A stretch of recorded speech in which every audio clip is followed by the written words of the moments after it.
सविन्धुसिन्धुसुस्खलत्तरङ्गभङ्गरञ्जितं दिशस्सु पापजातजातकारिवारिसंयुतं कृतान्तदूतकालभूतभीतिहारिवर्मदे तदीयपादपङ्कजं नमामि देवी नर्मदे नर्मदे हर।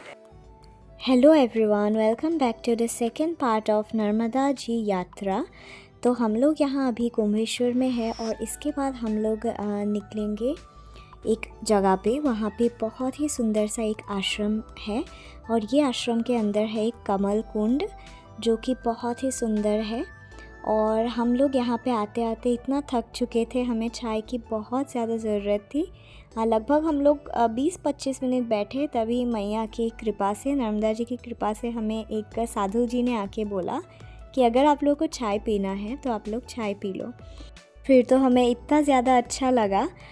राजीव ने बोला कि इसी की ज़रूरत थी और फिर मैंने राजीव को बोला कि नहीं, ये नर्मदा जी की मैया की कृपा है तभी हमें चाय मिली। वैसे तो परिक्रमा मार्ग में हर एक आश्रम में चाय को प्रसाद मानते हैं, क्योंकि यहाँ पे आप कहीं पे भी जाओ तो आपको चाय तो पहले पिलाएंगे ही, फिर आपको खाना भी खिलाएंगे। ये सब मैया की कृपा होती है, मैया की कृपा से ही सब होता है यहाँ पे। और जो भी परिक्रमा में आते हैं ऐसा बोलते हैं कि उसके साथ साथ ही नर्मदा मैया चलती है, और इसी के कारण जो भी परिक्रमावासी होते हैं उनकी खूब सेवा करते हैं आश्रम में और बहुत ही प्यार से सबको बुलाते हैं। और अगर आप परिक्रमा नहीं भी कर रहे हो तो भी अगर आप नर्मदा जी के तट पे जो भी आश्रम है वहाँ पे जाओगे तो आपको बहुत ही अच्छा लगेगा। बहुत सारे मंदिर हैं यहाँ पे, राम दरबार भी सजे हुए थे अंदर के मंदिर में। और यहाँ से जो आप लोग देख रहे हो ये वाइट कलर का टेम्पल, ये है शिव जी का टेम्पल।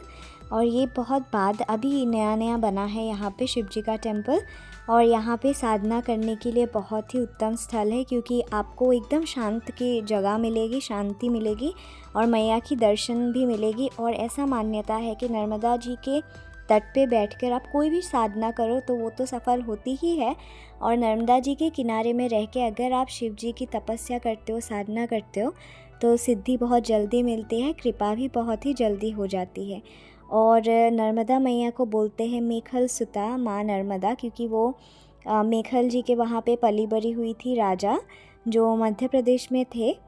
और नर्मदा जी की उत्पन्न की कथा मैं आप लोगों को यहाँ पे थोड़ा सा बता देती हूँ। एक्चुअली जो महादेव है, महादेव एक बार तपस्या कर रहे थे और बहुत ही 1000 वर्ष की तपस्या में वो चले गए थे।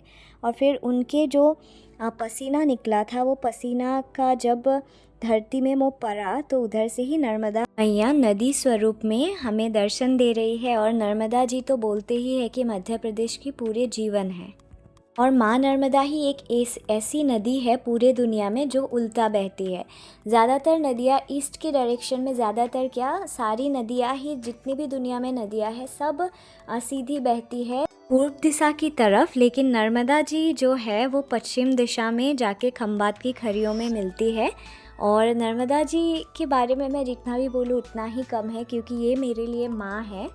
और मैंने यहाँ पे दक्षिण तट में नर्मदा जी की कुछ साधनाएं की थी। बहुत ही अच्छा मेरा एक्सपीरियंस रहा था।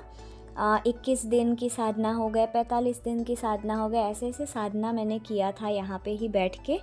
और ये बहुत ही सुंदर है। सुबह सुबह जाके हम नहाते थे नर्मदा जी में और शाम को भी हम जाके संध्या आरती करते थे नर्मदा जी की। ये इतना मनोमोहा दृश्य है यहाँ से मैया का, क्या ही बताओ। और यहाँ पे पूरे मछलियाँ भी दिख रही थी। राजीव एक्साइटेड हो गया था सब देख के। सो गाइस, हम लोग अभी हैं नर्मदा जी के बिल्कुल तट पर और यहाँ पे आने की इतनी दिनों से मेरी इच्छा थी, तो अब आज आए हैं, नर्मदा जी के दर्शन कर रहे हैं एकदम सामने से। बहुत ही खुश हूँ मैं। थोड़ी देर बाद हम लोग नदी में भी जाएंगे। अभी आपको मैं लुक दिखाती हूँ, दर्शन करवाती हूँ।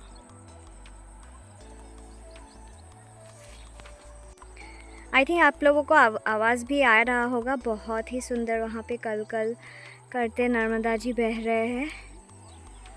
बहुत ही सुंदर नज़ारा है, बहुत ही सुंदर। और यहाँ से पूरा डूंगरपुर दिखता है। यहाँ पे एक्चुअली राजीव थोड़ा सा रेस्ट कर रहा है। ये देखिए डूंगरपुर, जो छोटा उदयपुर है ना, उधर से ही जाता है। और ये नर्मदा जी कितनी विशाल है, बहुत सुंदर जगह है। इसके बाद हम लोग लौट जाएंगे बड़ौदा।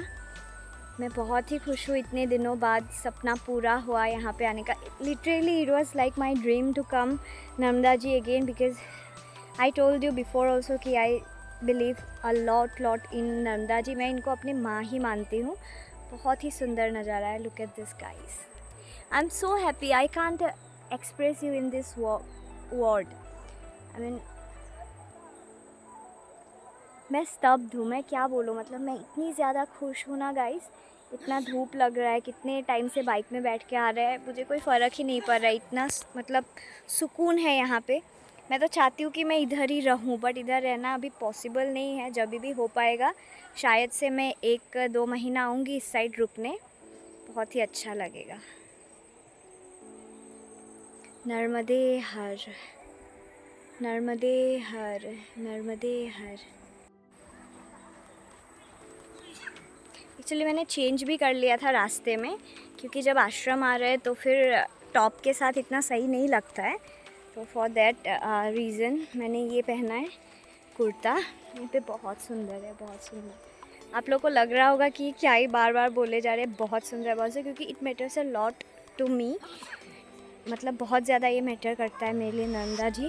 तो मैं बहुत ही ज़्यादा खुश हूँ यहाँ पे आके। I show you the road also. देखो कितना छोटा सा मिट्टी का रास्ता है। इधर राजीव बैठा है, बहुत सुंदर। मैं जब यहाँ पे 2 साल पहले आई थी तो यहाँ पे एक पुल बना हुआ था। मैया की प्रवाह ही इतनी ज़्यादा है तो ये पुल टूट चुका है इसके कारण।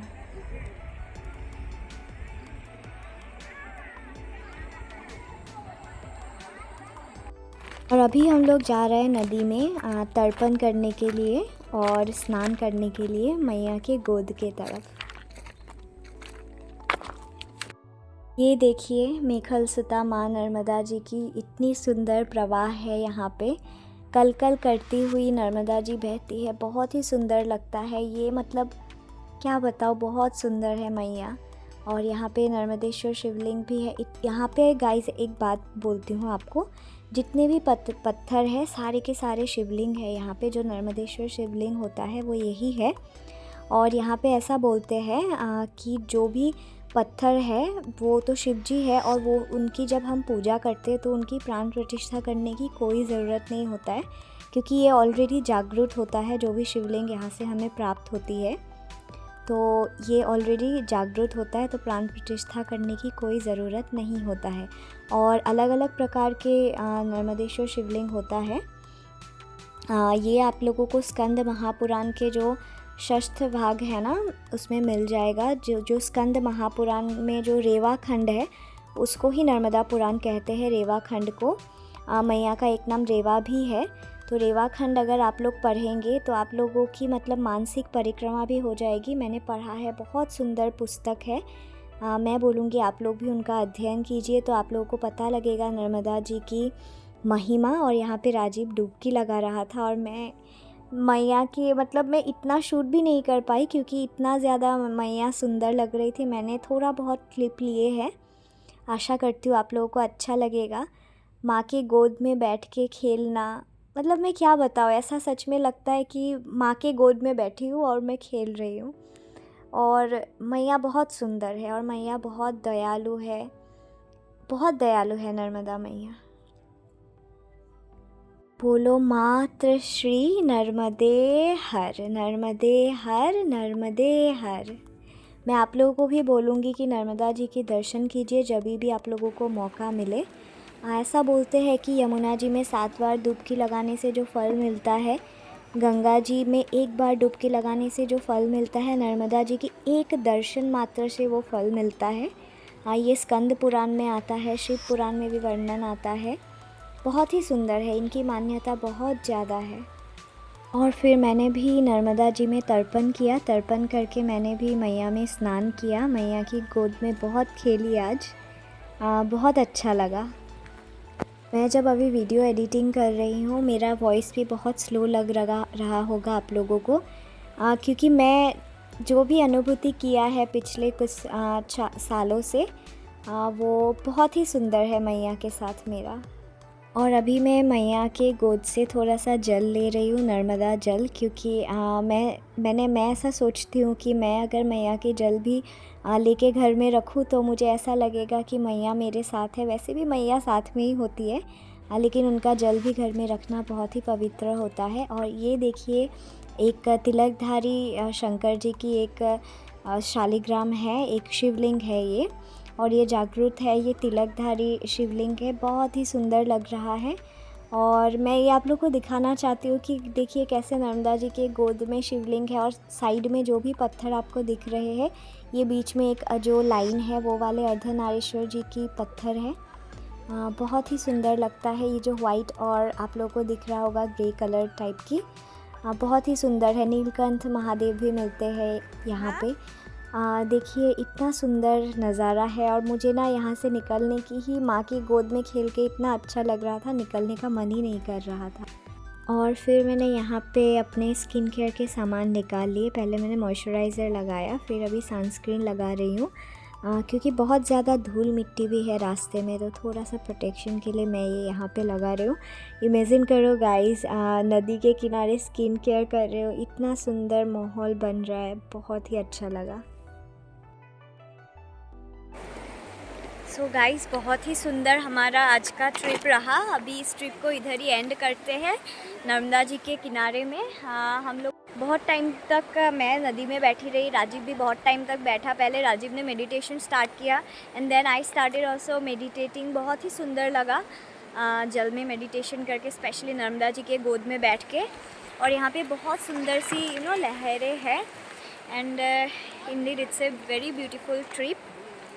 और नर्मदा जी तो मेरे दिल के बहुत करीब है, क्योंकि मैंने जब से मतलब गुजरात आई हूँ तब से मैं समय समय पे नर्मदा जी की दर्शन करने आती रहती हूँ। इनकी जो कलकल आवाज़ है, ये सुन के बहुत ही अच्छा लगता है। और आज का व्लॉग इधर ही एंड करते हैं। आई रियली थैंक यू, आप लोगों ने व्लॉग देखा, एंजॉय किया। Narmada ji bless you all, Narmada ji bless us all. तो इस व्लॉग को एंड करते हैं नर्मदा स्तकम की पहले श्लोक से। सविंधु सिंधु सुस्खलत्तरंग भंगरंजितम, दिशस्सु पाप जात जात कारिवारि संयुतम, कृतांत दूत काल भूत भीतिहारि वर्मदे, तदीय पाद पंकजम नमामि देवी नर्मदे। नर्मदे हर।